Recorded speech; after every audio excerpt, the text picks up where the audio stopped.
शिव पुराण श्री रुद्र संहिता पंचम खंड पांचवा अध्याय। नास्तिक मत से त्रिपुर का मोहित होना।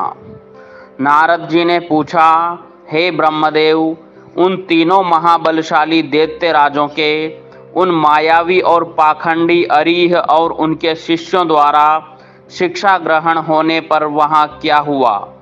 उन मायावी पुरुषों ने क्या किया? कृपया मुझे बताइए। नारद जी का प्रश्न सुनकर ब्रह्मा जी बोले, हे नारद, जब त्रिपुर के राजा ही उस मायामय शास्त्र द्वारा दीक्षित हो गए तो वहां की जनता क्यों नहीं होती? अरीह ने कहा, मेरा ज्ञान वेदांत का सार है। यह अनादिकाल से चला आ रहा है। इसमें कर्ता कर्म नहीं है। आत्मा के देह अर्थात शरीर से जितने भी बंधन हैं वे सब ईश्वर के ही है। ईश्वर के समान कोई भी न तो शक्तिशाली है और न ही सामर्थ्यवान। ब्रह्मा, विष्णु और महेश सब अरीह ही कहे जाते हैं। समय आने पर ये तीनों ही लीन हो जाते हैं। आत्मा एक है। मृत्यु सभी के लिए सत्य है। मृत्यु शाश्वत है और सबके लिए निश्चित है। इसलिए हमें कभी भी हिंसा नहीं करनी चाहिए और सदा ही अहिंसा के मार्ग पर चलना चाहिए। अहिंसा ही परम धर्म है। किसी को दुख पहुंचाना महापाप है। इसलिए हमें कभी भी कमजोर और निर्बलों को नहीं सताना चाहिए।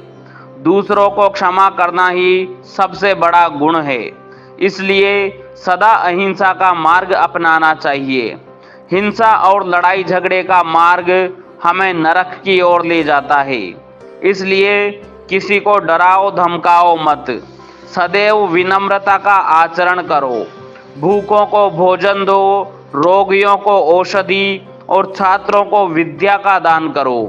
भक्ति के साथ उपासना करो। आडंबरों की कोई आवश्यकता नहीं होती।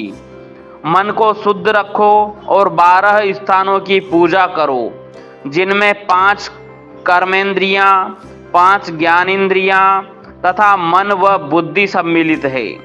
इसी धरा पर स्वर्ग और नरक दोनों स्थित है। अतः अनावश्यक रूप से उनकी कामना मन में लेकर अपनों को कष्ट देना पूर्णतः गलत है। शांति और सुखपूर्वक मरना ही मोक्ष की प्राप्ति है। स्वर्ग की प्राप्ति की इच्छा मन में लेकर हवन की अग्नि में तिल, घी और पशु की बलि देना कहाँ की मानवता है। इस प्रकार उन असुर राजाओं को अपना जीवन दर्शन सुनाकर अरीह उस पुर के निवासियों से बोले कि मनुष्य को सुखपूर्वक निवास करना चाहिए। आनंद ही ब्रह्मा है और परम ब्रह्मा की प्राप्ति सिर्फ एक कल्पना है।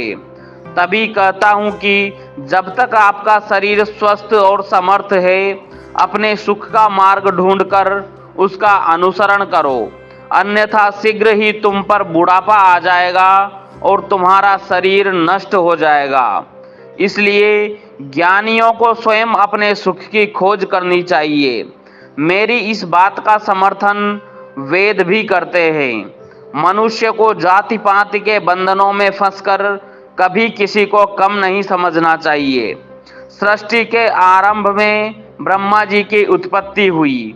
उनके दक्ष और मरीचि नामक 2 पुत्र हुए। मरीचि के पुत्र कश्यप जी ने दक्ष की 13 कन्याओं का धर्म से विवाह कराया। फिर प्रजापति के मुख, बाहु, उरु, जंगा और चरण से वर्ण उत्पन्न हुए, ऐसा कहा जाता है। परंतु ये सभी बातें गलत जान पड़ती है, क्योंकि एक ही शरीर से जन्म लेने वाले सभी पुत्र भिन्न भिन्न रूप वाले कैसे हो सकते हैं। इसलिए वर्ण भेद को अनुचित मानना चाहिए। ब्रह्मा जी बोले, इस प्रकार उन अरीह नामक धर्मात्मा ने अपने भाषण द्वारा तारकाक्ष, कमलाक्ष और विदुन्माली नामक तीनों असुरों के निवासियों को वेद मार्ग से विमुख कर दिया।